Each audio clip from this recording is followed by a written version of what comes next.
egotistical, so unpredictable, here on the SNL Network.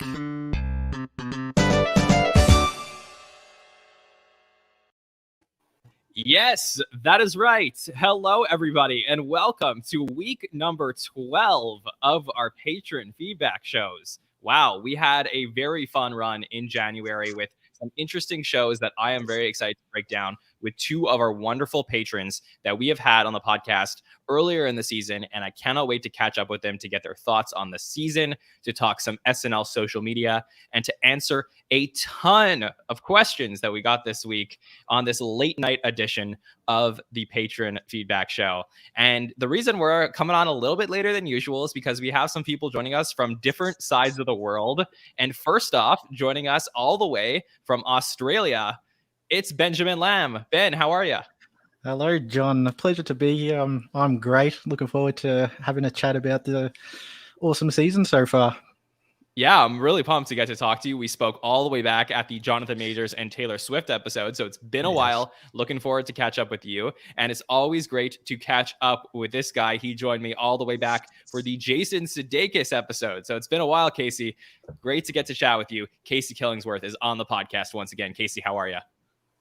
I'm doing great. It's good to talk to you again, John, and good to meet you, and good to meet you, Ben, and see the just you're in Australia, so it's good to see how far SNL and our podcast, just how far it reaches across the globe, and it's most importantly, it's good for me to be able to space apart my appearances on the SNL network from 8 months in between to just 4 months in between. So that's nice. It's nice to be a valued member of this community and just become 100%. More trusted on-air talent. So. Of course, 100%, Casey. And you are also the king of the live chat. So it's always great to get your thoughts every single time we have a podcast. You're always live there. So make sure to say hi to Casey in the chat when you see him live on our shows as well. All right, let's get caught up as to where we are at in the season. Like I said, we just finished our January run where we had Ariana DeBose, we had Will Forte, and we had Willem Dafoe come in. And we had a very interesting show this week with Willem Dafoe and Katy Perry. So first, Ben, I'll ask you, since it's been a while, what have been your thoughts on season 47 since we last spoke? How are you feeling about the season so far? Yeah, I feel like it's definitely kept the energy up a lot. And I think you mentioned this on a previous show you did. The energy was amazing until the Billie Eilish one. Then, of course, the Paul Rudd one, everything sort of stopped a bit. And I feel like that sort of made them have a step back a bit. They were 2 steps forward, and now it's sort of 1 step back. And they're slowly making their way back up. And we've seen sort of instances in these last January episodes where they're getting back to that sort of sketch style and stuff that we saw in those early episodes. And we were all talking about how amazing it was. And obviously a lot of writers have left, and all the new ones are sort of taking their spots and places that they'll gel a bit more. And we're getting some hopefully more amazing episodes as the season goes on. 100%. I mean, it's a great transition point to ask you, Casey, because I know that you're, the part of the community that you often talk to about Saturday Night Live is very involved with evaluating the writers on the show. And that's been something that's maybe an underrated story as to why we potentially did have a little bit of a lull in the season at some point, because we actually had some writing changeover throughout the holidays as well. So would you attribute that to any up and downs throughout season 47? And how are you feeling about the season right now? I'm feeling pretty good about the season right now. I mean, since I was last on the patron feedback shows, I mean, they had a string of very solid episodes. Kieran Culkin, Jonathan Majors, Simu Liu, Billie Eilish, all great hosts. But then there's a big COVID scare that all but canceled the Paul Rudd episode. So we threw together some clips, and that kind of seemed like that kind of threw a monkey wrench into their plans more than anything, as far as just putting the show on as who could they get to host on such short notice, who's willing to come out to fly New York in the middle of all this. I'd say, yeah, it's when a few reliable writers leave the show. A few distinct writers whose style you've always noticed, it has an effect, but not as big an effect in putting on the show as sort of a global pandemic rearing its ugly head again. And but they've gotten some. I mean, they've made some good hosting choices. Maybe there's a little imbalance in the writers' room because Ariana DeBose, not a lot of people knew what to expect from her. I mean, she was a fun presence, but kind of an uneven show. Will Forte, we knew what to expect from him, but some people didn't feel like they got what they expected given his history of the show. Maybe there was maybe didn't mesh all that well with the rest of the current cast, but it was, and like you said, there was an imbalance in the cast that no one member was in more than 2 sketches or had more than a certain amount of screen time. But it was good to see Will again as fans of the show from the same era, like John and myself. It was good to see Will again. It was great. A welcome presence, finally getting his due to host, just a comforting presence in the middle of all this. And I mean, the Willem Dafoe episode struck a nice balance. I mean, they used him well. They didn't underuse him, and maybe they could have used his talents a little bit better, but it felt like he blended in with the show the best, and they knew what to do with it most. So, yeah, the Willem Dafoe episode was the strongest, most balanced episode of that. I agree with the New Year 22 so far. For sure. And my concern, honestly, guys, was like, if it's not, like, what are we going to be worried, for this long break we're about to have? But I feel so much better knowing that I felt like the show has been kind of picking up steam a little bit, and I hope that carries on. But Ben, what were your thoughts on the Willem Dafoe episode that we saw this Saturday? Yeah, I agree with what you were saying and what Casey was saying. It definitely is a step forward. It's so many good things that we've seen from previous the earlier seasons, and I just love the energy he brought. He's got a weird, probably not the right word, but I guess a weird energy that he brought, and it was great to see. And he committed 100% to everything he did. And as you mentioned in our Facebook group, he gelled really well with the writers, which is always a good thing. It's always good when a host is game for anything, and we definitely saw that through many of the interesting sketches that we got that sort of toyed a funny line between like almost scatological and sexual humor, which is always good to see, and made it a really enjoyable episode, I feel. And then I agree with you as well, with such a long break until the John Mulaney episode, it was a great thing to leave on, and I think left a lot of SNL fans in a good mood going into this few-week break. For sure. I would say, yeah, you said it's weird energy. I'd say it's like weird uncle energy. It's like that, like that's what you get from Willem, right? Like it's the guy when you're at like a barbecue with your family and you're like, should I go talk to him? Like, what kind of conversation am I going to get into? And like, yes. that's the type of person that I feel like Willem Dafoe is. And I know there was comparisons when we had Andrew Dick on the Hot Take Show. He made comparisons to other, former hosts that are similar to Willem Dafoe. And we talked about, people like Christopher Walken. And Casey, I do want to ask you, like, for the archetype that Willem Dafoe fills in terms of his hosting and someone like a Walken or anybody else in that type, how does he compare to these other ones we've seen in the past, do you think? I mean, it's difficult to compare him to guys like Christopher Walken, John Malkovich, these older, weird character actors, because those guys have hosted multiple times, and Willem Dafoe is someone who hosted just for his first time, and at such a late point in his career, people are like, really? Why now? And why didn't they do this earlier in an earlier era? Yeah, and those other guys hosted in earlier eras had different writers, different casts, and had different ideas of how to use those hosts' talents. So it's tough to compare. And to prematurely answer one of the patron feedback questions we got, I do think Willem Dafoe deserves to have the chance to host again, just so the current staff or future writers future staff could maybe use this episode as template to figure out how to best use his talents to suit the show, and to see how he really does compare to Walken Malkovich, maybe like obscure, like Rami Malek early this season, just obscure character actor hosts. So it's hard to compare, and he would have to be on the show again for me to, especially since they didn't really let him be himself till the end of his show. So we'd have to, see more of him hosting SNL. That's fair. I think that one of the things that's happened maybe from, let's say, 44, 45, 46, the last like 3 years prior, is there's been some hosts that have come in that as a community we get like very excited about. And oftentimes the criticism after the show is like, the host was really good, but the writing was not so strong. I only wish that host hosted in a different era. And that's what I've seen a lot.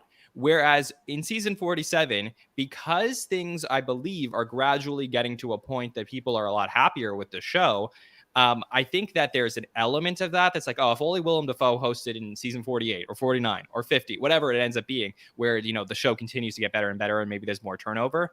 But I think the major difference between season 47 and the previous few seasons is we're seeing elements in these episodes where a really strong host comes in, where I don't feel like the complete episode was wasted. And I felt like that happened a few times over the last few years. So I'm glad that we're not seeing that this season. Ben, how do you feel about that? Yeah, it's an interesting point. I don't even know where to go with that. But yeah, I agree that definitely, I don't know where to go with that. He definitely worked well with this cast, I think. And sort of working, I know there was a few times when he was just on his own. I feel like Willem Dafoe, because he's such a strong character actor and can commit to things so well, you don't really need any, I think this is the point you were making, you don't really need any other cast members. He's able to stand on his own and deliver jokes as well as he would with a bunch of the cast. So yeah, I agree with you. Okay, Casey, do you agree? Yeah, I agree. Like I said, it didn't really feel like they let him, they knew how to let him be himself and go full on crazy until, it didn't feel like the last two sketches of the show. The last two sketches of the show, the Beauty and the Beast, the Office one, those were maybe they should have been put earlier, maybe not, but they were the only ones where it seemed like they knew how to use his talents. And thinking back to the trend you mentioned over 44 and 45, Don Cheadle in 44, maybe Phoebe Waller-Bridge in season 45 were, the two episodes that come to mind to me where it feels like the writers kind of maybe wasted the talents of this character actor host who could have done really good with a really great material. So I definitely agree with what you were saying there, John. Yeah. And I think that my point isn't necessarily that there's not like something or some hidden gems you can't find in episodes like the Cheadle or the Waller-Bridge one if you go back, but I think that the batting average is getting stronger right now. So, I'm excited for what we're going to get to continue to see moving forward from this season. Okay, Ben, Casey, do you guys have anything else, initial thoughts on the episode before we get into social media? And then we have like a ton of questions to answer. So you let me know if you want to, Ben, anything from you? No, I think a lot of our questions that are coming up have got to do with things I want to talk about, so we'll wait till then. Okay. Casey, any other initial thoughts you want to bring up? No, I think I've said my piece on this week. Cool. And if you can read my blog if you want to find my full, complete thoughts further. So like you said, we got a lot of material this week to get to, so let's just get right to it. All right, let's get into social media this week, and I'm excited because we got some sick stuff coming up here in the social media segment. All right, let's do it. Let me bring that up on screen right now. There you go. All right. Always love to start with something great from the makeup and art department. If you're looking on screen and you're watching our video version of the podcast, we get to put these up on video now. We started doing this last week, so that's fun to put up the actual social media. And this is from the great Louis Zakarian on Instagram at LouisZFX. We get to see two different Pete Davidsons, one from dress rehearsal and one from live show where he was dressed as the Beast. So we get to see a side-by-side here, and one, I believe in dress rehearsal, Pete had a nose and brows on that are different than the look that he had in live. So Ben, I'll ask you, which one do you prefer? I prefer the live one because that one from dress, you can't really tell who it is. I'm sure as soon as he started performing, you could tell. But I like the idea that it's sort of half Beast, half Pete. I feel like it worked well in the sketch as well. Thinking back, if he was in that dress stuff, I don't think the sketch would have worked as well, especially because at times he dropped his accent a bit, which just sort of sums up Pete, and him sort of in the lack of makeup, I feel like is 10 times better. For sure. Casey, what about you? Any input here on the Beast? Well, I'm guessing that the pick on the right is dress rehearsal, and the left is what they went with on air. And I like the dress rehearsal hands and makeup a little bit better than live air, but if they were going for a less is more vibe, I get that. It kind of reminds me of I think they put up this video on YouTube or somewhere on social media of when Pete played the Grinch in the Kristen Wiig Dua Lipa episode. Last time they got to have an actual Christmas show in December 2020, and they showed he was, wearing like orange contacts, like the Grinch's eyes in the movie, and he was kind of stumbling through the sketch and he couldn't read his lines off the cue cards. So maybe that makeup around his mouth and nose, maybe that interfered with his ability to deliver his lines. So whoever works for the show works for me. But hey, Pete's Beast makeup was so good, and great. I mean, he played the Beast so well. He probably should have been a bigger focus of it than. I understand Willem Dafoe, but that was kind of an unbalanced sketch. Yet the first hints of the crazy Willem Dafoe we all wanted to see. I know some people in my segment of the SNL community, like you said, we're talking with. People said, and this isn't anything against Louis Zakarian or the current set designers makeup team. People said it gave them season 20 vibes, like that really bad Wizard of Oz sketch in the Sarah Jessica Parker episode, where it's like did they just waste a lot of money on an idea that didn't really work? No, this idea works. No, it worked, but I'm not saying it didn't work for me. I'm just saying people compared it to a weaker season where they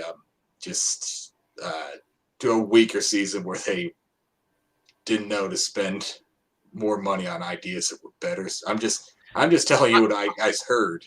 Yeah, no, I get that. I would say that's blasphemous. Yeah, this was one of the best sketches of the season, and I definitely think, or at least in 2022. So definitely, in my opinion, was worth doing, regardless of whether Pete was using dress makeup or live makeup. Okay, let's get on to our next piece of social media. Okay, let's talk about this Please Don't Destroy pre-tape, which had this kid Connor in it, who was played by a young man named Patrick Scott McDermott. And this was so much fun all over social media. If you're not on Instagram, go there and follow Patrick Scott McDermott, or maybe you haven't seen his profile yet. I mean, he's a really young, talented guy. Ben, did you enjoy what we saw from the Please Don't Destroy pre-tape this week? Yeah, I loved this sketch. He was a very, very, very talented kid.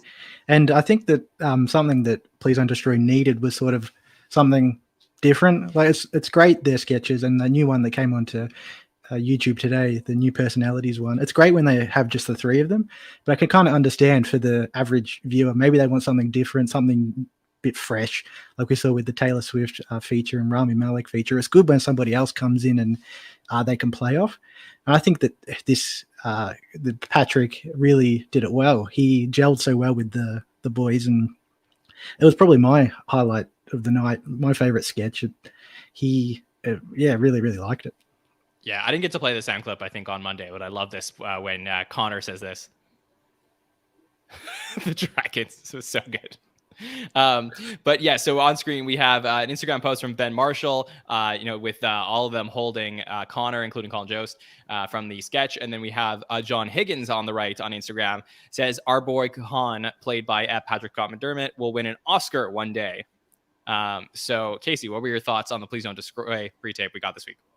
Yeah, everything about this worked for me. This young kid, Patrick Scott McDermott, he's got a really bright future ahead of him as an actor, and the Please Don't Destroy boys got a bright future on the show. They got a bright future as comedians. And, it kind of reminds me of, mostly everything Please Don't Destroy is done on the show that it made it to air and off that got cut. Everything they've done has worked for me. They bring this sense of camaraderie to the show that I really like, that I don't remember the last time I saw. I mean, that and their just, snappy, quick pace editing, it all just works. Like at first when it started, I was like, okay, Martin Hurley's just randomly friends with this 10-year-old boy, and then John Higgins just jumps in and just has it out with him. So the Please Don't Destroy boys really know how to play to each other's strengths comedically, and and each other, and it really shows through in their writing and performances. And I love the picture on the left because I thought Colin Jost had made the ending really funny with his line, "I loved Connor's update, Joe. Let's get drunk on Hennessy." That was a really good ending to that.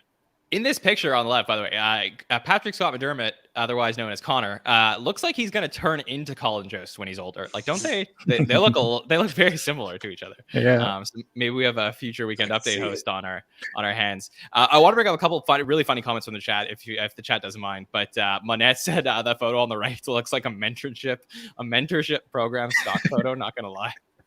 Thank you. That's very funny, Monette. And also, I want to bring up that Ellison Ken also said today that we got a new Please Don't Destroy pre-tape online, new personalities turned up today online. That was cut from Ariana DeBose and Will Forte's episodes. So that's very unusual, where we have a pre-tape cut from 2 episodes in a row and then still end up online. So it was great to see that. I don't know if either of you saw that one. I saw that one this morning. It really worked for me as well. It's like I said, they're doing great things for the show, and I hope they do. I hope they do join the cast once. Maybe if Pete and Mike and Kyle have to leave and create some vacancies, they can join. They can bring their dynamic to the live sketches. I think that'd be really interesting to see. That's a change the show could really use for the better right now. For sure. Okay, so let me read this one out. Just continuing the theme from Patrick Scott McDermott on Instagram, said, "I had such a blast filming a skit." Patrick, it's a sketch. This week for SNL. Fingers crossed that it will air this Saturday night, and it did. So great job, Patrick. Also comments on this Instagram post from Judd Apatow, said, "Great job, so funny." Patrick says, "Thank you so much." John Higgins says, "Great job, dude." Ben Marshall says, "Thanks again, young king." So really great job to Patrick Scott McDermott on this. Okay. Next up, let's talk a little bit about Peyton Manning. So Peyton Manning back on Saturday Night Live. Ben, did you enjoy what we saw from Peyton Manning on Weekend Update? Yeah, it was great, and I love the whole audience reaction. They just got into every word he was saying, and he has amazing comedic chops. And I know you put a poll on Instagram or something about it. I would love to see him return as host. He sent the episode into overdrive, and I really enjoyed his feature. That's probably my second favorite thing after the Please Don't Destroy pre-tape. He's definitely a very talented person. For sure. Casey, did you enjoy it? Oh yeah, I liked as a native Coloradan, I always love when at least a former Bronco shows up, even on Weekend Update if they're not hosting the show. We got Peyton's second time on the show, and or back in 2016 after around the time Peyton won Super Bowl 50 and retire. I remember Von Miller did a commentary with Michael Che, but yeah, I like what Peyton did. It was a similar vibe this week to what the Please Don't Destroy boys gave us. They really sold it to get you fully in on this absurd premise. They sell you on guy being friends with a 10-year-old, and Peyton sold you on him being really into Emily in Paris and giving hyped up John Madden style commentary too. He really sold that for me. 100%. It takes you a second viewing to really appreciate it, but yeah. Yeah, it was just amazing. just so good just to get him on the weekend update. And really, this was a great Instagram post from James Austin Johnson at shrimpjaj on Instagram. Said, reunited with my long lost pal Peyton after all these years. And it's a slideshow where you slide over and you get to see a very young JAJ in a commercial with Peyton Manning from back in the day. So this was really cool to get to see them together again. And I still would love to know the story of how Peyton Manning ended up on SNL this week. Just somebody just tell me. I know he was on Fallon on Monday, but he wasn't in the studio. So somebody explain to me how Peyton Manning got to SNL and who wrote for him. I know who wrote for him, but why they wrote for him. I would love to get that background. So one day when we get that answer, I'll definitely let everybody know on the podcast, because I'm sure it's a great story to hear the behind the scenes there. Okay, let's see what's next. A little bit more from Peyton Manning. Lily J. Collins, so this is the star of Emily in Paris, said on Instagram, Peyton Manning in a beret is everything I didn't know I needed. Still dying over at Emily in Paris inspired weekend update on NBC SNL last night. So thank you, Lily. That is a great tie-in to what we got to see from Peyton Manning this week. Okay. This one from Alex English, talking about one of our cut sketches we got online this week called Nice Jail. Casey, were you happy to see Nice Jail pop up online? Yeah, I like seeing it. I mean, this should have gone to show just because it was the best use of Willem Dafoe. A little long, but again, Dafoe really sold it for me on such just a simple, silly concept. He really threw himself into it, and that's what I wanted to see. That's what he should get to host more, to get more of a chance to do. So yeah, I'm glad to be getting this sort of inside backstage glimpse into SNL again. Yeah, so this was a very weird sketch that got cut and ended up online, where we saw Willem Dafoe as the creator of a jail that was nice, because he was not treated well when he went to jail himself. And it was a very cute sketch that you could check out online. One of the writers for the sketch, Alex English, said, "Would you believe me if I told you explaining the phrase head ass to Willem Dafoe was on my vision board this year? I had a blast writing this." Ben, did you get a chance to catch this cut sketch? Yeah, and I agree with Casey. It was a great sketch. Definitely should have made its way in. And I think it really works well, him on his own. So many sketches from the episode with just Willem to the screen, which I reckon works. I feel like really works well. And another thing was Alex English. I know he hasn't really had many sketches on, so it was great for him to have one, and especially for Punky to be in one as well. I know Punky and Alex work really closely together, so it's always good. But yeah, it was a really awesome sketch, and anytime it's just Willem playing a crazy character to the screen, it's going to be good. It can be terrible writing and not very funny jokes, but if he's just acting mad to the screen, it's going to be at least enjoyable. For sure. Okay. Next up, okay, so I do want to talk about this a little bit. This came out before the episode, where John Mulaney posted a photo of Pete Davidson with his baby, wrote Uncle Pete on it. And I don't know, we can't see it in this photo, but you get to see Pete's chipped tooth in this, which was very weird. But obviously, this was a little bit of a precursor to us finding out that John Mulaney would be coming in to host, and we're going to talk a lot about that. We had a lot of questions about John Mulaney. So before we get to the questions, Ben, any thoughts on this photo? It's great to see. You don't really see this side of Pete often, do you? Yes, I know. We don't. We really don't. It's really cool to see. Obviously, him and John have had a great relationship, and hopefully we get a good night for both of them when it comes to the episode in February. I'm sure Pete's always keen to work with John, and yeah, it's clear that they get along well. For sure. Casey, any comment? Well, in spite of John Mulaney's recent troubles, it's at least good to. It is good to see he's still a good influence on Pete. He's at least Pete's rock for as long as he's going through his life on SNL. And hey, maybe someday when Pete's a little bit older, more mature, maybe we could see him as a dad. I'm sure he'll pick up some good tips some good father tips from John Mulaney. I mean, yeah. seems like having a kid would be what John Mulaney would need right now, just to ground him, just to be a dad, just to put his life into perspective, you know.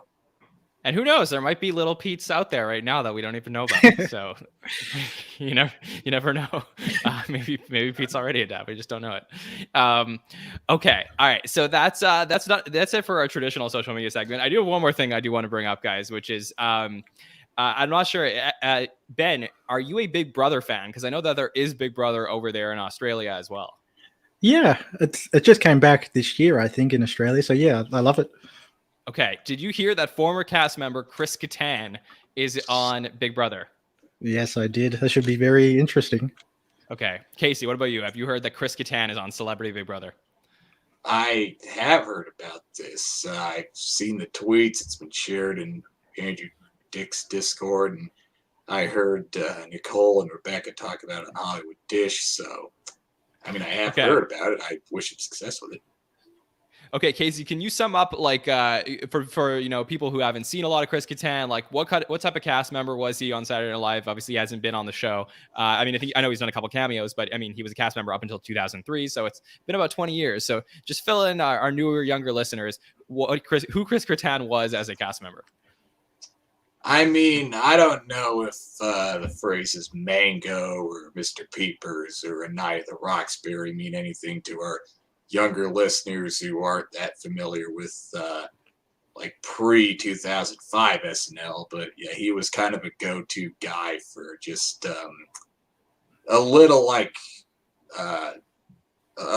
Kristen Wiig, in that he was just a go-to guy for just very zany, wacky, over-the-top, high-pitch, almost very shrill type characters. So, I mean, he made his mark on the show, certainly. He's been kind of all over the place after that. He was on Dancing with the Stars, as Kattan or Manette points out. Yeah, so, that's basically it. A big character guy that the show had at the right time. For sure. And so tonight was the premiere of Celebrity Big Brother. We're taping this on Wednesday, February 2nd. So tonight was the premiere. So we got to see, if you watch the show, you got to see a little bit of Kattan. And it was very interesting to get to watch, because I obviously haven't seen him on television in a while. And I was trying to figure out if everything was okay with Chris Kattan.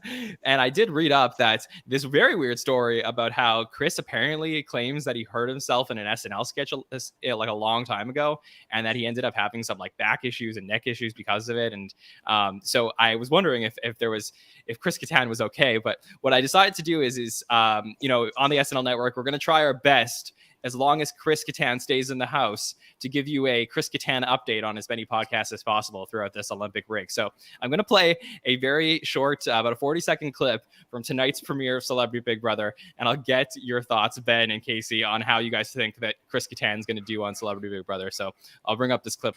So that last commentary was from Willis from Different Strokes. But yes, it's going to be a fun time. At the beginning of the clip, if you're listening on audio, you got to see Chris Kattan walk up to Lamar Odom, who is literally twice his size. So what I hope is that we get some fun commentary and some fun SNL stories, especially from Chris Kattan's time on the show, because if you're not a fan of Big Brother, you actually get to watch some live feeds, and if you're really into it, and you get to hear some really cool stories. So maybe we'll get some background information on Chris's time on the show that we wouldn't have otherwise gotten. So Casey, any thoughts on how you think Chris Kattan's going to do on Celebrity Big Brother?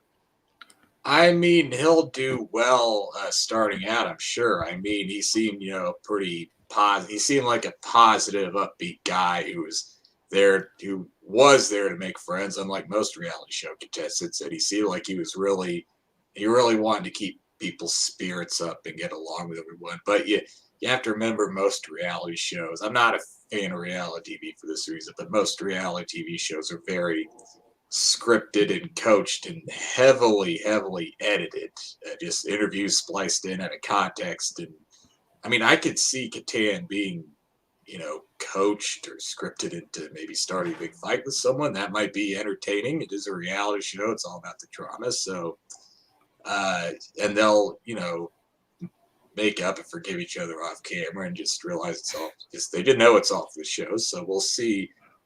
He could be better for the show than I would have initially given him credit for when Yeah. when I heard this is happening. So best. I was impressed. I'll be making a Big Brother.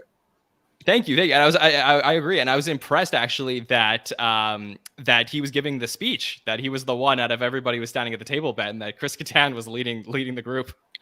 Yeah, you wouldn't think that, but he's clearly got a lot of energy and he's happy to be there, which is the main thing. And as you mentioned, I know he's had some personal struggles, so I guess it might be good for him to go there and tell his story, and hopefully he gets back into the minds of people, especially not SNL fans who like him, think he's funny. And he was really good on SNL back in the early days, and I hope this sort of brings him back into the mainstream, I guess you could say. He's great.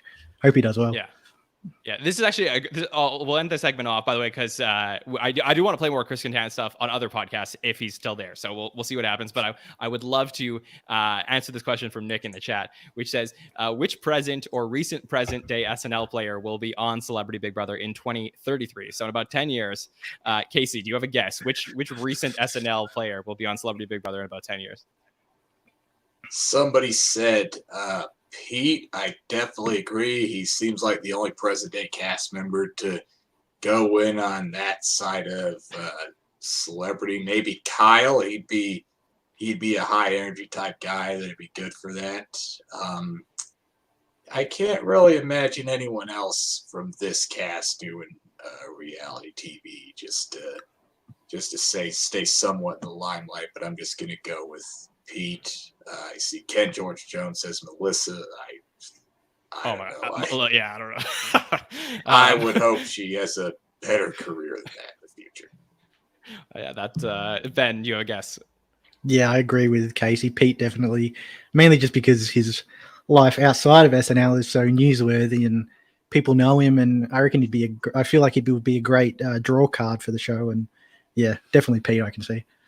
Yeah, for sure. I'm gonna go with John Milheiser. Will pop up on for Celebrity Big Brother in 10 years. Okay, that's a random guess. So yeah, we have a ton of questions to get to. Let's start getting to them right now. We'll start at the top. So great question here from Monette, who is also joining us live in the chat. Monette says, should SNL have used the topic of this week's Cold Open to debut a new Putin impression? Who would you have cast as him? So this is a great question, Monette, because I had actually heard, and again, I'm not 100% sure, and these things are not always for sure, but I had heard that there were some rumblings of trying to get Beck to the show this week. Don't know if it was just a call to see if it was just, hey, can you come by, or whatever it was. But obviously he's living in LA and there was a big snowstorm. So I would say the chances are that probably couldn't make it. But I thought it was interesting I hadn't had a chance to bring that up the week, that I had actually heard that on the weekend at some point. But who knows, right? Because we haven't seen Beck all season. Ben, if you could cast a Putin to replace Beck, though, who would you pick? Actually, yeah, you sent these questions in advance, and I actually wrote down Beck. So that's a great question. But I was trying to think of who would be the best to fill in. And besides JAJ, I really don't know anybody else, which I know that wouldn't have worked because he was playing Biden in this week's Cold Open. But I feel like he's the only choice. We know he's so talented in many other areas. And in terms of impersonations, maybe Aristotle at a stretch. But I think that he's the only one who could be able to handle such a distinct, and Bex was so good. I feel like JAJ would be the only one to handle such a distinct and hard to do in person. But yeah, I reckon I felt like Beck would have been the first choice. But yeah, as you mentioned, he couldn't show up. So yeah, probably JAJ. Okay, Casey, what about you? I would say Alex Moffat, because I'm pretty sure he's probably the guy who could do the best Russian accent out of this cast. I think we've seen him do it before. I do remember when Beck played Putin in the Sandra Oh episode. He was having a meeting with his generals about how no one sees him the way he sees him because of the Mueller report said he's clean. And I remember Alex doing the best Russian accent besides maybe Cecily and Beck, who's playing Putin. So I'd go with Alex. It had to be someone besides Beck if Beck just can't pop in for another week. Yeah, for sure. But would Alex Moffat have to be shirtless like Beck was? I mean, they've had Bex Putin in a suit a couple of times before. I don't know if the shirtless thing is necessary because we've seen the photos, we get the meme by now. Just put Putin in a suit. And, maybe just give us a different, like JJ has a different take on Trump now post presidency than Baldwin did during his time in office. So maybe just give us a new take. Have Alex in a suit give us a new take on Putin for a new era of Putin. Got it. Okay.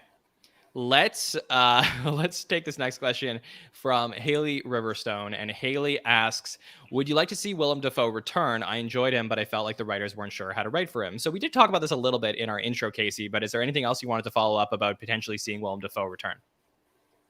I mean, I agree completely with what Haley Riverstone said. He should return. He should be given more chances to do what we saw in the Nice Jail sketch and the Beauty and the Beast sketch and the Office sketch, and have that be the big focus centerpiece of the sketch. And that's really how the writers properly used Willem Dafoe. And even if they didn't, even if he was more peripheral in sketches, he really gave it his all anyway. So yeah, whatever he does, he deserves to be back just for how he adapted his acting skills to the show. Definitely. Ben, what are your thoughts on the answer to Haley's question? Yeah, Casey put it well. I would love to see him return. And I agree, definitely. There was times when I felt the writers struggled to write for him. As I mentioned before, I feel like using the scatological in a way and sexual humor is almost like a cheat code in a way. You have an older person who is a bit eccentric having these jokes. You know it's going to be an easy laugh, which was still good and was still very enjoyable. But I feel like that's where it maybe they didn't know how to write to his strengths as well as they could have. But yeah, to answer the question, I definitely would like to see him return, and maybe not for a few years until we get hopefully a massive turnover of cast. But yeah, 100% would like to see him return. Okay. Ben, do you want to read this next question from Blood Meridian, who's joining us in the chat live? Yeah, it's a great question. Compared to our newbies from the previous 2 seasons, 12 episodes in, how do you think our current newbies are doing in comparison to those in the last 2 seasons? All right, so what do you think, Ben? I think they're doing really well.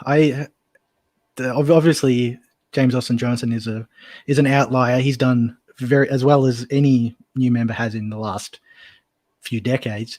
But I think they've been doing really well. Obviously, we haven't seen a lot from Aristotle, which we've seen some really good things. A few things we have seen from him have been really, really strong, which is always good to see.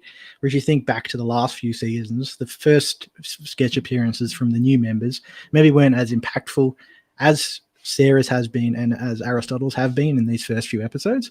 So I reckon, I keep using reckon, which is an Australian word.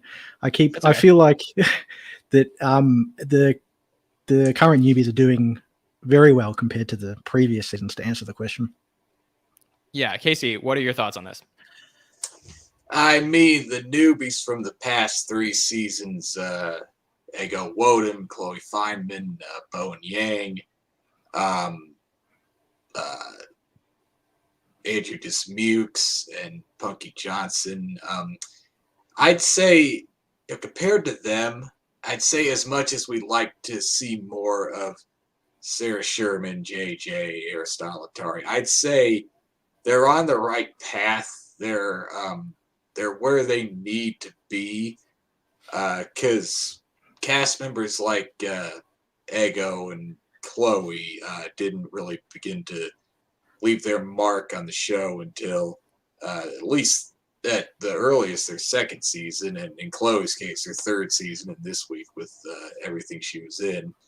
I mean, you can't really compare James Austin Johnson to anyone from previous seasons because, well, you can only really compare him to Bowen Yang and maybe to a lesser extent Andrew Dismukes because, I mean, he came out swinging with Biden his first episode, and Bowen got a lot of stuff early on, and Andrew Dismukes gradually found his niche in his toward the end of his first, beginning of his 2nd year, and But Bowen and Andrew were two guys who were there as writers for a few years, so they kind of already dug out their own niche in the show for themselves, and they've worked with everyone enough that they know their place and they know their strengths and weaknesses.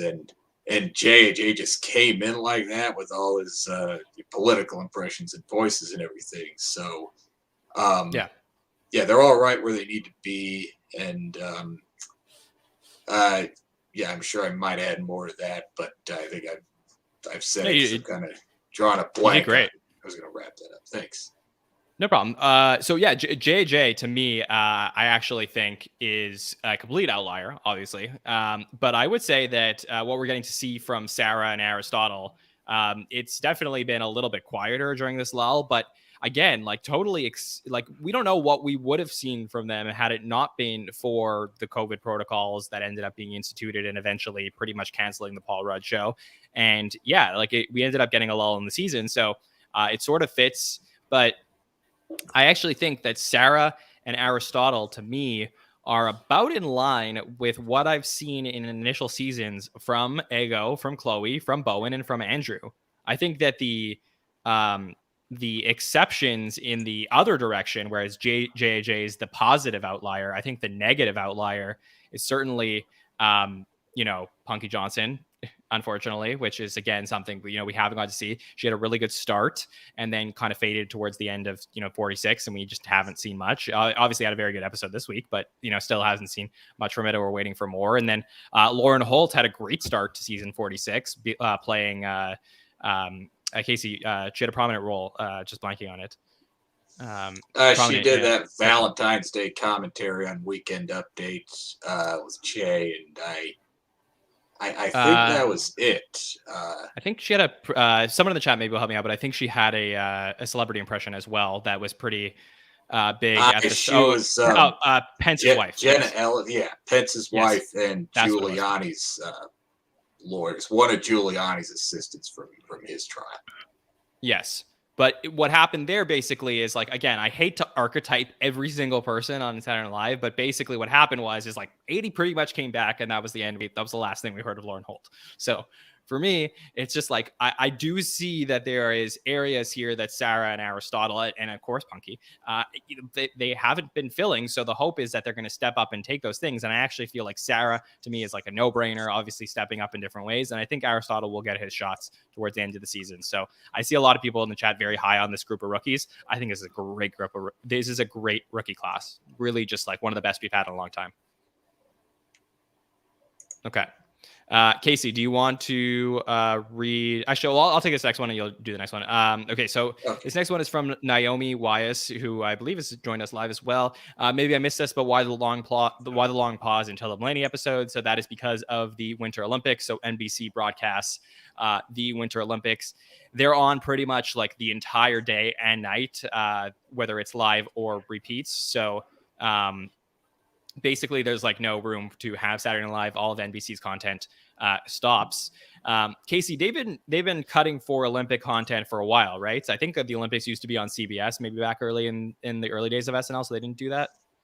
Yeah, I remember. I think it was the 2000 Olympics in Sydney where they started showing the Olympics. But I think in 2004, the Athens Greece ones, I think that was the point where they just started preempting everything for a month for 24-hour Olympics coverage, because it's the biggest thing ratings-wise they had going for them. So yeah, that's how I remember NBC treating the Olympics.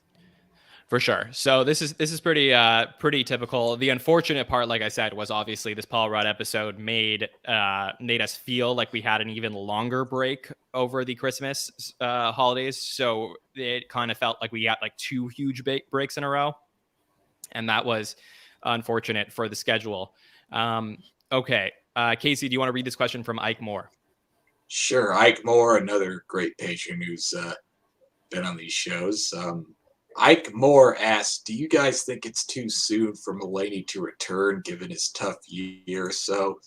And you know what? I'm going to say yes, even though I know Mulaney has a big comeback tour that he needs to get warmed up for, to a stand-up monologue in SNL before he goes back out on the road. But I was kind of hoping that Mulaney and Mulaney and SNL would sort of take a mutual break from each other while Mulaney take a got Delaney. his personal.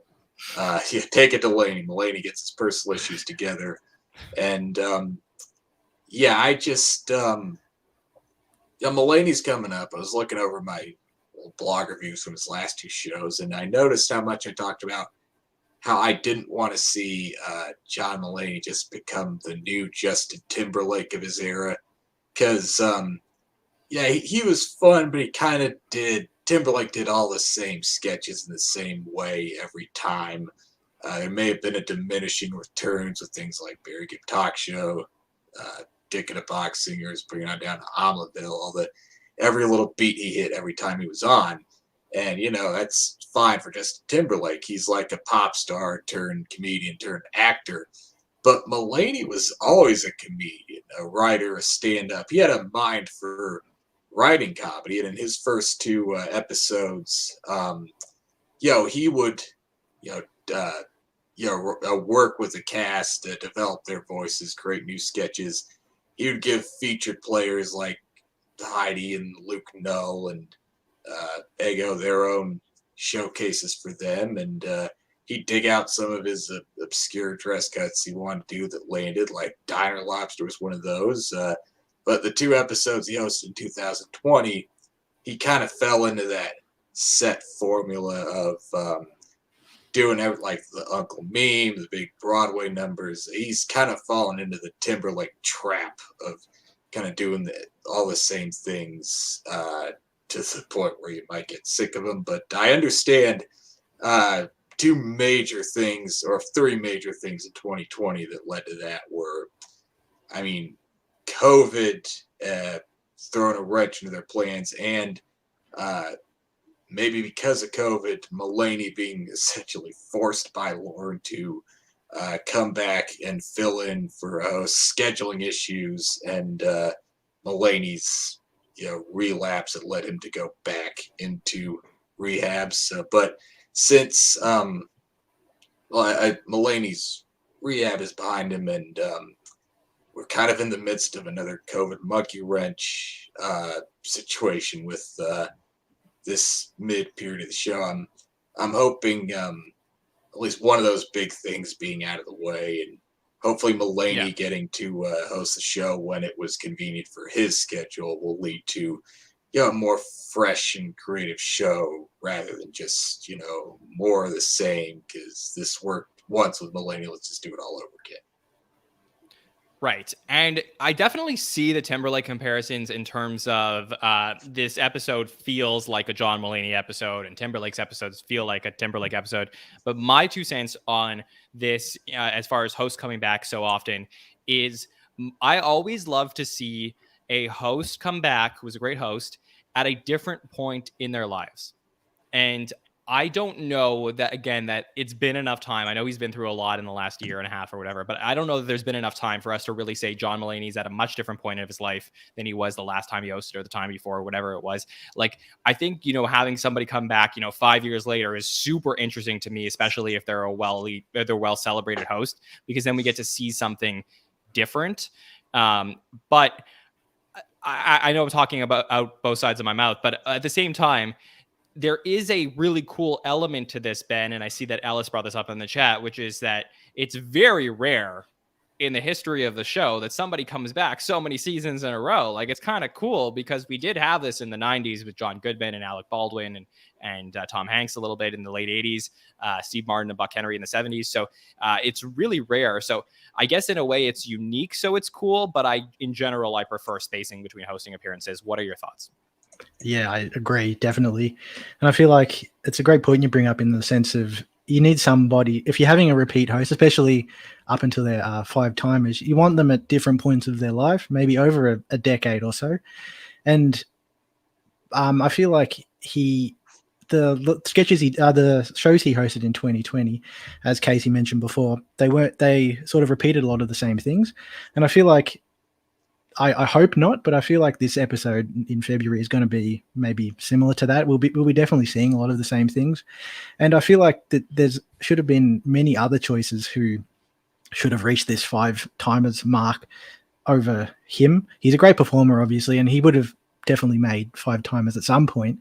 But in the overall scheme of things, I feel like he definitely, especially because he's such a strong performer on the monologue side, you're most likely getting a lot of the same jokes as well, which goes back to your point in the sense of you want someone at different points in their life. Obviously, he's been through a lot, and maybe he needs this SNL thing. He can have a bit of normality and get back to his own style again. But I feel like, to go back to the original question, I feel like it is too soon, but it still will always be good to see because he's such a strong performer, and he'll deliver. Yeah. And I think like some of the 5 timers that you've seen, like you could off the top of your head, just like look at a 5 timer and be like, okay, I know what cast members that person gels with really well. Like I know what, when they hosted, they're like, I know that Timberlake is a Sandberg guy. I know that he's a Fallon guy, but like, I guess who's John Mulaney's guy? Is it Pete? Like, is there somebody that, John Mulaney has to come back in this era because this person is still on the show? Casey, is there like a direct answer for that? I mean, it is Pete for obvious reasons, but it could also be Cecily or any of the women with really good Cecily, Katy, the women, the theater kids, the women with really good singing talents with Broadway sketches. It could be Chris Redd. I guess, yeah. Yeah. I guess that's a good point, and that kind of goes to my point where when we're talking about comparing the Timberlake SNL hosting career to the Mulaney hosting career, which to me is like. Timberlake hosted in 2003. He was boys with Jimmy Fallon. They produced a ton of stuff together. We got the Barry Gibb talk show. And then Jimmy wasn't there when Timberlake comes back a second time. And then he's forced basically to work with these new cast members. And in comes Andy Samberg, and then you have gold. So I that's where, to my point, where there's enough turnover, then you start to see magic from these really good hosts. So yeah, it's like the opposite of that, Mulaney's hosting era, because it used to be the first 2 episodes, the cast members that Mulaney would gel with were the new people who were, it's their first year, they're struggling to get on, like you had Heidi, Ego, those people. But then it just became, he was working with the theater kids at Pete and Chris, and Chloe didn't get a showcase. Lauren Hull, Punky, Dismukes, they didn't get anything, even though Mulaney was just slotted in. It's like, those new people should be the ones he gels with. He forces himself to, he makes himself work with the new writers, develop people's voices. That should have been the template that Mulaney's episodes should have kept following, but it was just the timing and outside circumstances beyond SNL's control kind of threw that out the window. For sure. Okay, let's take this question from Pau Posada. Pau says, do you think John will appear at the Weekend Update desk? So, Ben, back in the day when John Mulaney was a writer, this is where we met him. We met him at the Weekend Update desk, him coming out and introducing himself while he was on Seth's Weekend Update. So any chance you think we're going to get to see him on Weekend Update? Yeah, of course. And as you mentioned, that's where we first saw him. So I'm sure that he knows everybody likes that and we'll get to see it again. And as I said before, he's so strong, just obviously delivering his jokes. There's almost 100% chance we're going to see him on the update desk. And I feel like it's going to be maybe a similar thing to what Pete usually does, or sort of what John did on Seth Meyers, just a recap of the last year. And I know he's been using a lot of what's happened in the last year in his stand-up. So I feel like we will get a feature of that, and that'll be great to see. Okay, Casey, your thoughts? Yeah, we did meet Mulaney for the first time in the update desk, but one could say, John Mulaney's bigger than Weekend Update now. He's John Mulaney. He's made a name for himself. We know he's going to do like a 10, 15-minute stand-up monologue. We can just talk about whatever he wants. Why would he really need to... even just as a character, maybe he wants to try that. That'd be interesting to see. But other than that, why would he need to be at the Weekend Update desk as himself again when he does a stand-up monologue? He could just do that in the weeks when he's not hosting, and Pete wants to bring him in. But again, that'd be a little bit of Mulaney overload. But he hasn't done it in any other times he's hosted because he does a monologue. So why would he do the update desk now? He just do a monologue. For sure. And then the prologue to his hosting career was obviously him coming on while Bill Hader did Stefan when Bill hosted. And I mean, obviously, if there was going to be a Bill Hader cameo, maybe that's the spot where you do it in. So, yeah, that could be that would be my 2 cents on it. But I wouldn't expect necessarily to get Mulaney on a Weekend Update. Okay, so we also had this question from 2 people at Rainy Day River and Gabriella Tobarelli. Says, will there be a musical theater sketch? Across the board, guys, thumbs up. We all agree. Yeah, I could see him doing it. I'd like to see how they do it differently, but just what cameos will be different, what songs will be different. But other than that, it's like a paint by numbers kind of thing that I'd like to see them get away from. It's in favor of just something more fresh and original, and maybe giving Sarah Sherman and Aristotle Atari or Punky or just Mukes airtime to do something new that they haven't shown us. Yes, for sure. Casey, you want to take this next question from Ken? Okay, so a good friend of mine, Ken George Jones, says, is there one particular current cast member you really want to see John sharing sketch time with? What about one alum who could feasibly return to the show? I mean, the first part of that, I'd like to see him do something with Aristotle.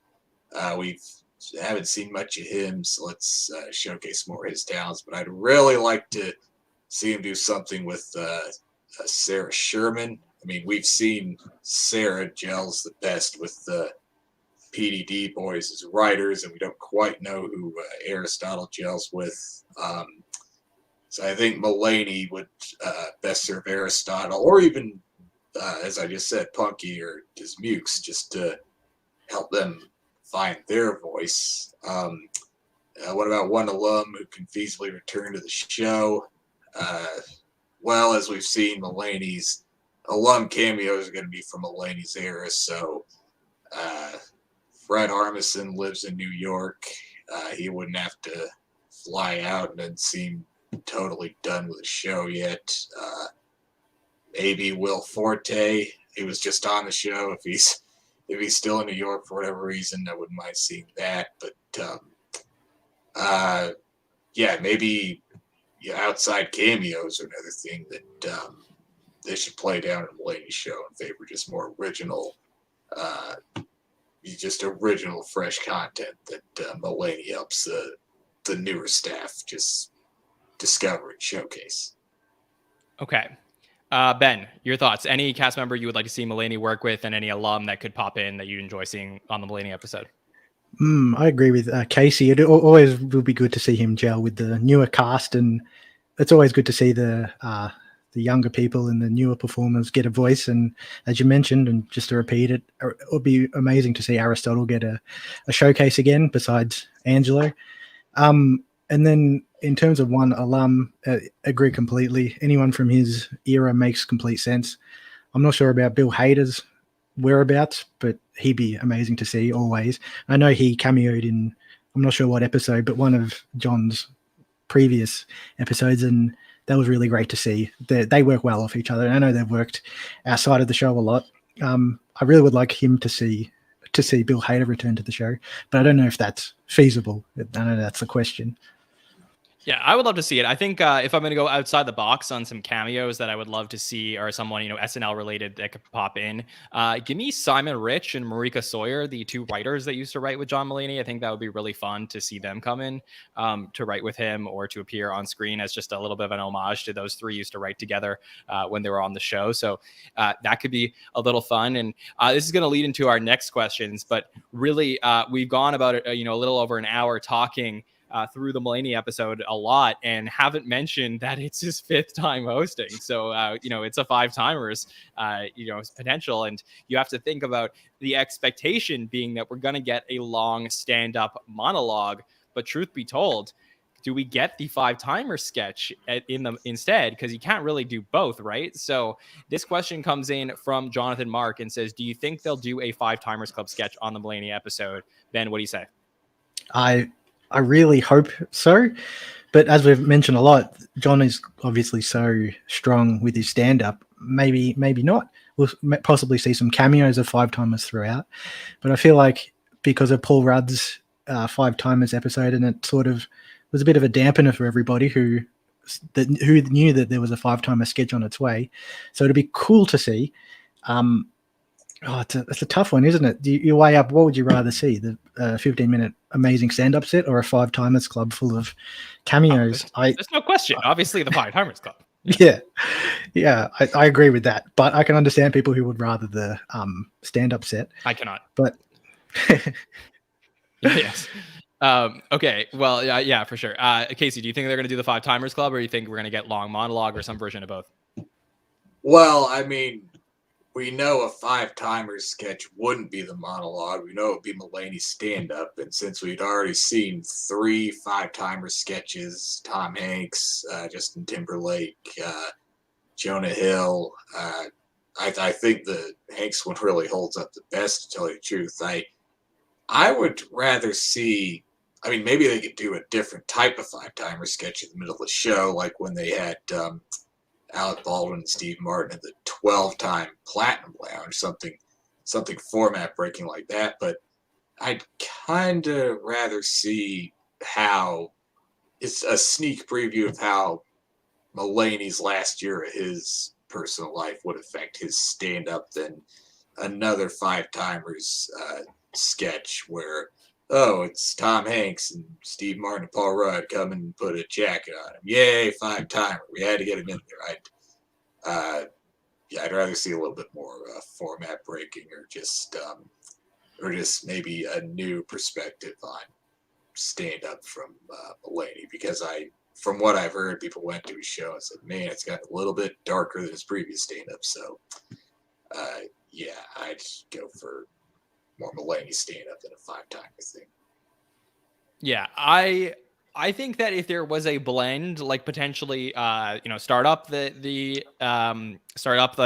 monologue, let him do a couple of jokes and go on for a few minutes, and then maybe some type of interruption from Paul Rudd, who comes out, and we finally get some type of synergy between what was going to happen in December and what will happen for Mulaney, and we get like the proper honors for both of them to get into the five timers club. I think that would be fun, because we do know for a fact that for the first time in a long time, there was actually going to be a five timers club in December. So that's unfortunate, and that we didn't get that there. And we did get some of the names that were going to be there, and some of them obviously we got to see on screen during the Paul Rudd episode. But this question comes in from Rachel Brown, who says, who will help initiate John Mulaney to the five timers? Do you think Paul Rudd will get another chance? So Rachel asked that question. Casey, what do you say? Well, if Paul Rudd wants another chance, and if he wants to fly out, and Tom Hanks wants to come back, and Steve Martin, Mark Charles, if they want to, then, I mean, let them, as long as it's something format break in the middle of the show. I just remembered when Melissa McCarthy became a five-timer, and they waited till the end of the show to have Steve Martin and, that season's permanent resident, Alec Baldwin, come out and give her a jacket and have those two guys just sort of snap at each other, continue their ride. But that was at the end of the show during the good nights. It's like, wow, you didn't expect that, because the whole show went by without them acknowledging it. So, and The Rock had one with his regular monologue, and they put a jacket on him, and then Tom Hanks came out and said, "Hey, we're running for president." So, yeah, as long as it's that level of format breaking or just something different, then why not? Cool. Ben, what do you say? Yeah, regardless of when it happens throughout the episode, I feel like Paul Rudd is almost a definite. And as you mentioned there, John, it's almost be a sort of thing. It's also sort of marking Paul Rudd's five timers. I know we did it in the December episode, but a proper moment for him. And I feel like besides Paul Rudd, Will Ferrell, maybe he's a five timer, isn't he? Yeah, they'd be great to see, and anyone really. All the five timers are obviously five timers for a reason. It'd be great to see anybody in the sketch to initiate him. For sure, it would be fun. And I do like the suggestion from Ellis, maybe having Seth Meyers there. Obviously not a five timer, only a one timer, but somebody who has been a great friend to Mulaney, I think could be a really nice touch to having him there for the episode. Okay, a couple more questions. This one comes from Jason Waterfalls. It says, will Cecily Strong be back with her show coming to an end? The assumption, right, is that she'll be there. Casey, we haven't heard anything otherwise, right? I haven't heard anything from the usual sources, any of the big Cecily stands. I haven't said anything. We know her Broadway show's ending, but I mean, we know she would probably miss being at the show and work with Kate, Katy, Melissa, and they got all her friends. And if she wants to come back, and I'm sure she wouldn't miss an opportunity to do another big theater kid Broadway musical medley sketch with Mulaney. So if her schedule's free, yeah, why not let her come back to her first job and work with all her friends again. Ben, for the first time in 9 months, we will get Kate McKinnon and Cecily Strong on SNL together potentially. Yeah, it should be interesting to see. And as Casey said, I feel like there's no chance she'll miss an opportunity to show up in John's Broadway sketch. It'd be great to see her and Kate back after so long. For sure. Okay, let's take this one from Bree. Bree says, what other hosts are you thinking and hoping for the season? So let's just do one. Ben, I'll go over to you, start with you. Any hosts that you're hoping for to see, for the final 8 after Mulaney?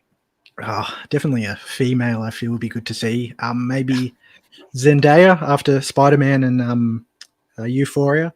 I feel like she's got great comedic chops and she'd be great to see. And I feel like she'd be game for anything as well, which is always good. For sure. Casey, what about you?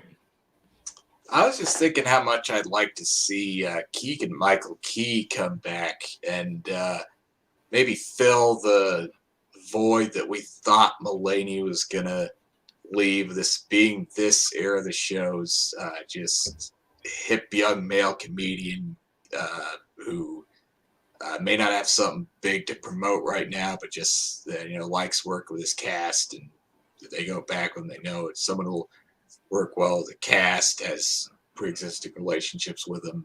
I know Keegan-Michael Key's not a stand-up, but he has done a great sketch experience, Mad TV, Key & Peele. So, yeah, I'd really just like to see Keegan-Michael Key become a reoccurring host, because he's another host that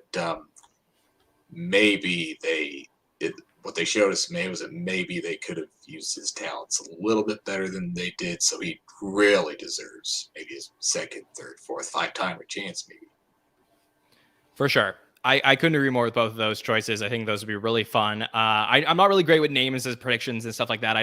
That's not really like my thing, but I will just say, like, definitely more women to host Saturday Night Live for the final 8 shows. I think we need to balance this out a little bit more, especially more traditional actresses. I think it would be fun. Ken mentions Anna Gasteyer in the chat, and I think obviously that would be a huge fan favorite moment to have Anna back on the show. So something cool like that could be really fun. So I'm really excited to see what we're going to get. Hopefully we get those announcements for the other 2 hosts that will be after Mulaney, because we're going to have 3 runs of 3 to end off the season. So 3 in a row, 3 in a row, 3 in a row at several points with the rest. So it'll be fun to get that as we come to a close for season 47. Okay. Last question here. It's not a real question, but it's something that we got into our patron feedback forum, and this is pretty funny. This is from Salvatore Governale, who says, yes, why haven't you had me on the show, even as a background extra? You can call me or text me and he gave me his number. I'm a native New Yorker, and I can fit in just fine. I always text Michael and Brittany to have me on as an extra. You should have me host, even just as a regular guy who's not a celebrity. And that could be a lot of fun, and we could bring the ratings up. So, Casey, do you think I should have Salvatore host Saturday Night Live? Well, he claims he can bring the show's ratings up. I'd like to see him back up that claim at least. Sure. Well, I mean, you at least have the power to bring him on as a guest on SNL Network. Maybe tell him to become a patron and he can be on with us. And also, who are Michael and Brittany? Are they actual talent bookers in charge of booking extras? Who are those people? Maybe Michaels, Lorne Michaels? Does he think he's been texting Lorne Michaels this whole time? I don't know, Ben. You should try to get him on. Ugh, I have no comment for this. Okay. At least he's putting himself out there, which is always good. He might be good. Who knows? He's got balls. For sure. Okay, well, thanks for that, Salvatore. Always gave us a good laugh on our patron feedback show, and for sure, become a patron. You can join us patreon.com/the SNL Network. Okay, Ben, any final thoughts on season 47 before we wrap up our patron feedback show? Yeah, it's just I've been loving it. It's had a crazy type of energy, and like I said before, it sort of felt like it's been on the back foot since the Paul Rudd episode, but we've been seeing so many cool things in Ariana DeBose and Will Forte and now Willem Dafoe that are back to those early few episodes of season 47. And I just hope it keeps getting better and better. And as I mentioned before, definitely like to see more women hosts for the remainder of the season. And yeah, looking forward to it. Cool. Casey, any final thoughts from you on season 47? Well, I do agree with you guys that we need more female hosts to close out the season. In fact, the whole rest of the season should be female hosts. You know why? Because I think we need to at least have as many female hosts as we've had female musical guests this season, just to balance things out. Because a lot of the women, you know, and I say this with love and affection, as semi-fans of most of them, a lot of the women musical guests, except for Brandi Carlile, we've been getting a lot of sad white girl pop lately. Taylor Swift, Billie Eilish, Halsey, Casey Musgraves, sad white girl country, Katy Perry. Yeah, let's bring some female-led comedy to maybe counter that a bit. Hey, have Charlie XCX pull double duty as host and musical guest to make up for getting almost shut out of the entire show, except for the one pre-tape where she wore a giant bird costume. And hey, what I've heard of her music isn't sad or depressing at all. So she'd be a great double duty host. So yeah. And hey, maybe this is I was hoping to go into a little bit more detail on that, but hey, maybe that's something I could talk about if I down the road. If I ever get the chance to be the second ever male guest on Hollywood Dish with Nicole and Rebecca, long shot, but something I hope to do while I'm a part of SNL Network someday. And for sure. Yeah. You never know, Casey. Okay, Ben, where can the listeners reach out to you? Yeah, over on Twitter, which at BenjLam98. I try and post all my things I'm working on, and yeah, I probably need to post a bit more, but yeah, catch me there and message me and talk about all things comedy and SNL. Yeah, and everything in the Southern Hemisphere is going well over there? Yeah, going really well. It's are things the opposite there? Like, is Kate McKinnon still on the show in the Southern Hemisphere? Yeah. Okay, all right, good. Noted. All right, so great to talk to you, Ben. Casey, please tell the listeners where they can find everything that you're doing with regards to Saturday Night Live blogs. Well, you can you can follow me on Twitter at Killingsworth27. Most active on there. KCK27 on Instagram. If you do want to, read my blog, then maybe follow me on Twitter. I'll follow back. You can DM me and I'll send you a link, or just Google my name to find it, or join Andrew Dick's Discord, or I'll add you to our Twitter group chat. You can read my blog there. And yeah, one more hope for season 40, the rest of season 47, is to maybe get more musical guests like Måneskin or Bleachers, or just something unique that fits into the third category of other / miscellaneous musical guests this season, because it's mostly been rappers and sad white girls and other. As long as I can pronounce them, I'm happy to have different types of musical guests. Exactly. Anyways, Ben, Casey, thank you so much for joining us. Really, really great to get to talk to you. If you're listening to the show and you had a lot of fun, I had so much fun with these Patreon feedback shows. If you're having fun and you would like to talk to me on one, like we said, patreon.com/the SNL Network. It's really one of the great perks of becoming a patron of the SNL Network, and you get to interact with people like Ben and Casey in our Facebook group where we get to talk about the show.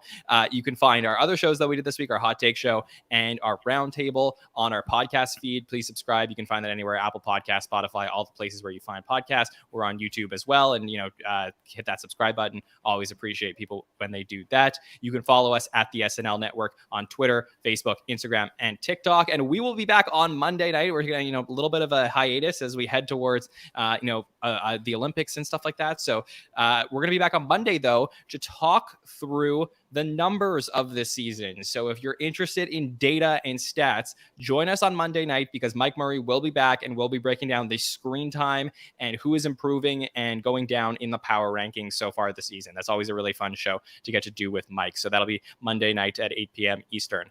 All right, for everybody in the chat, for Ben, Casey, and myself, John Schneider from the SNL Network, have a good one, everybody.